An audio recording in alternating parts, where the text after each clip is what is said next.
You know what? I'm skipping the intro, going right to the business. And as you saw before from those comments, I did end up putting the one-way bearing on backwards. Without your comments pointing out my stupidity, I definitely would have left the transmission like that, probably for, I don't even know, probably my whole entire life, and this poor thing would have never been driving. But to update you guys, I did flip that gear around so that one-way bearing is pointing in the right direction. And today we're going to go ahead and see how it drives. I also got a backup bearing right here. It's a HPI one-way bearing for an RS4. I'm really excited today. I'm sure you are too, because now I'm fully confident that this thing will pretty much run and drive, won't do what we did last time. That ain't good. We can go ahead and finally finish the break-in on the engine. I won't be going too crazy in today's video. As I explained before, the suspension isn't really how I want it to be. The rear's okay, but the front is actually like way too springy. It actually springs up and doesn't really handle too well. So I won't be, flying in today's video. I'll show you guys right now. These are not the right springs because you want to have some droop on your suspension. The rears I got set up pretty good with the stock springs it came with. As you can see, it's got a nice amount of droop. I'll be ordering some stiffer shock springs soon. As you can see with these poor guys, I just have them wrenched down so they can at least support the weight of the truck. Anyway, let's get right to business. I'll go ahead, fuel her up, fire it up, and then we can see how this thing drives.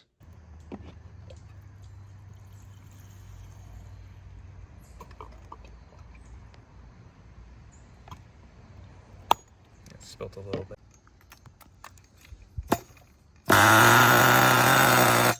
Whoops.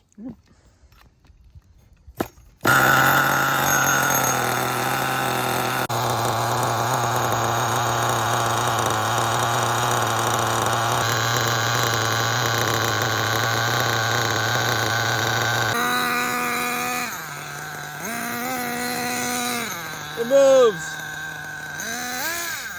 Oh, there it goes. Doing it again.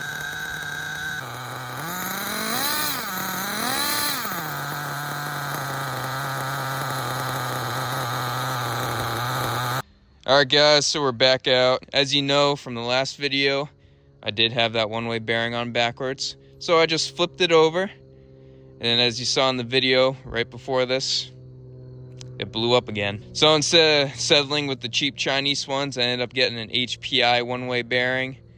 I heard that those are able to fit these transmissions, so I threw one in there. Fit in there pretty good. It didn't fit as snug as the other one, because I actually measured it. The other one was 7 millimeters wide, but this one was 6 millimeters wide. So it does have a little bit of slip in it, but let's see if it'll grab. The engine's still breaking in, as you know. We got a little bit of fuel left. A lot of it we did idling and off the ground. But let's go ahead, test it out. I'm crossing my fingers this works.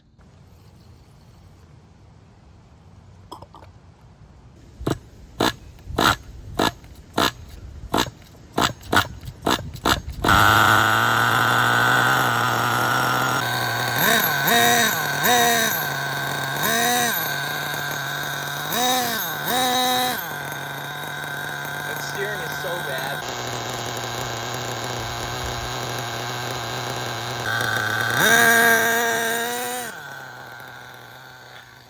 Whoops.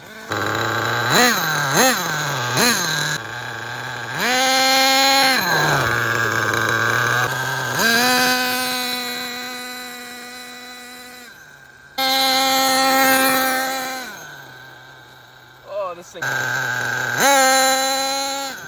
Whoop.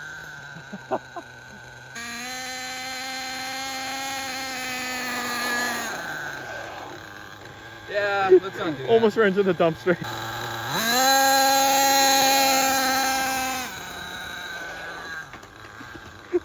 No. Alright guys, well I'm not doing that again. That was actually pretty stupid.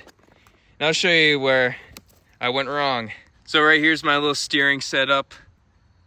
I know one of you guys in the comments said my steering setup was pretty bad, and I'll show you right here what's going on. To start things off, the springs are not where I want it to be. They're not the right springs. I shouldn't really be using these springs. As you can see, the rear springs are the right ones. The thing just droops right down, comes back up, has a nice little bit of droop. But then right here in the front, the thing just stays right up. And obviously we get that weird little camber angle, which I probably need to fix my camber links too. But then the main thing you guys noticed, my stupid little link right here. I don't know really what I was thinking. I was just ready to get this thing done. I probably should have put a little more thought into that, because that's actually just a really bad idea. I'll probably rethink the steering when I go ahead and finish up the cage. I might actually mount it this way instead of vertically. I'll give it some thought, but it's just something to think about. The truck is running really well. The engine, it's at a perfect temperature. I actually leaned it out a little bit more, because as you saw earlier, it was just dumping fuel. Now I got leaned out, it's at a, pretty relatively hot temperature, but it's good for the break-in to get hot and then let it cool down. Obviously we got the break-in oil in it, so things should be all nice and lubricated. But the best part about today is that one-way bearing, which is the HPI one-way bearing. That thing is flawless. So thankfully, I think that'll be the last bearing I'll need. I'll probably pick up a couple more as backups, because those things don't last forever. Yeah guys, so I'll continue to run this thing, do some more quarter throttle passes. I've actually haven't even gotten past quarter throttle, because this thing's geared so high. You can already see it flying. Quarter throttle is the most I'm gonna do with this wacky suspension. You can't turn, it's so bad. Sometimes it just wants to turn on its own. So I'll definitely rethink the front suspension setup.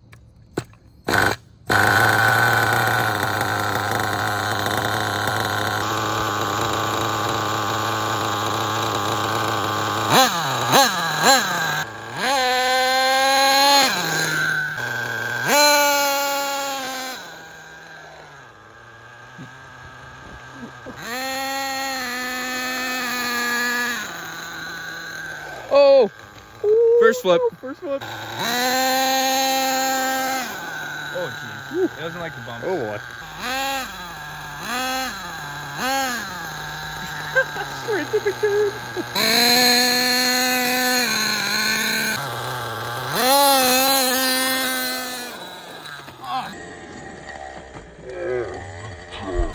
Oh, he landed it.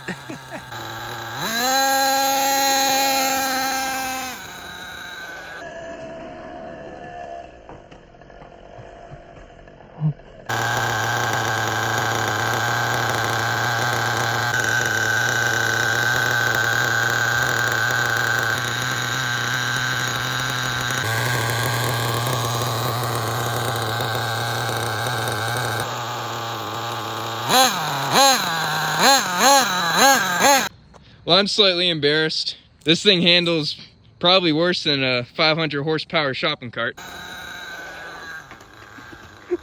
No. Battery keeps falling out.